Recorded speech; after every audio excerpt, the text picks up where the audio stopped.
À la leçon précédente, nous avons appris à reconnaître la nature des mots variables. Comme vous le savez, il existe aussi en français des mots qui ne s'accordent ni en genre ni en nombre. Ils s'écrivent donc toujours de la même façon. On les appelle les mots invariables. Dans cette catégorie, nous retrouvons les adverbes, les prépositions et les conjonctions. Commençons par les adverbes. Les adverbes peuvent se retrouver à différents endroits dans la phrase. De façon générale, on les retrouve soit dans l'environnement du verbe, soit dans l'environnement de l'adjectif, ou encore dans l'environnement d'un autre adverbe. Et le rôle de l'adverbe est de modifier ou de préciser l'un de ces mots. Comment faire pour le reconnaître? Eh bien, la plupart des adverbes se terminent par « ment ». Par exemple, tellement, tendrement, forcément, extrêmement, purement. Ces mots sont tous des adverbes. Par exemple, mon gros chien est tellement paresseux qu'il dort constamment sur le sofa noir. Tellement et constamment sont les adverbes dans cette phrase. Tellement modifie l'adjectif paresseux et constamment modifie le verbe dort. Mais il ne faut pas se laisser prendre au piège. Ce ne sont pas tous les adverbes qui se terminent par ment. La liste des adverbes en français est bien plus longue. À votre tour. Dans la phrase suivante, identifiez les adverbes. Autrefois, mes grands-parents avaient une très grande ferme et cultivaient énormément de légumes. Les adverbes sont autrefois, très et énormément. Vous remarquerez que ces mots ne s'accordent jamais. Ils s'écrivent toujours de la même façon. Passons maintenant à la prochaine catégorie, les prépositions.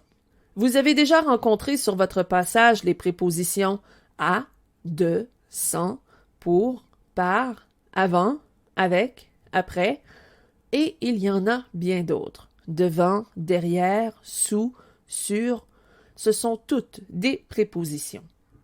Et la seule façon de reconnaître les prépositions, eh bien, c'est de les apprendre par cœur. Regardons ce que ça donne. J'ai déjeuné avec ma sœur. Dans cette phrase, la préposition est avec. Le chat est sous la table. Dans cette phrase, la préposition est sous. À vous de jouer maintenant. Jessica est partie à Toronto dans la voiture de papa. Quelles sont les prépositions dans cette phrase? À, dans et de sont les prépositions dans cette phrase. Il est possible que vous ayez de la difficulté à identifier clairement certaines prépositions. En cas de doute, consultez un dictionnaire. La nature est indiquée tout de suite après l'entrée du mot. Dans la catégorie des mots invariables, on retrouve aussi les conjonctions de coordination. Quand vous étiez enfant, peut-être avez-vous chanté la petite comptine, mais où est donc ornicard? Cette petite chanson de notre enfance était une façon de nous enseigner les conjonctions de coordination. Ces petits mots servent de lien entre deux éléments de même nature, c'est-à-dire qu'ils vont unir par exemple deux noms, deux verbes, deux adjectifs, etc. Par exemple, mon père et mon frère adorent la pêche. Dans cette phrase, la conjonction de coordination est et elle unit les noms père et frère. Je n'ai pas mon portefeuille ni mon téléphone parce que j'ai oublié mon sac. Dans cette phrase, la conjonction ni unit les noms portefeuille et téléphone. Selon vous, quelles sont les conjonctions de coordination dans cette phrase? Nous ignorons s'ils vont démolir ou agrandir ce vieil édifice. En fait, il n'y en a qu'une. Il s'agit de la conjonction de coordination ou, qui unit les verbes démolir et agrandir. Souvenez-vous, mais, où et donc ornicard. Ce sont les conjonctions de coordination. Vous êtes invité à chanter la petite comptine. De cette façon, vous pourrez les apprendre plus facilement.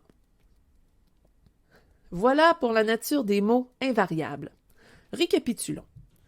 Les mots invariables sont l'adverbe, la préposition et la conjonction de coordination.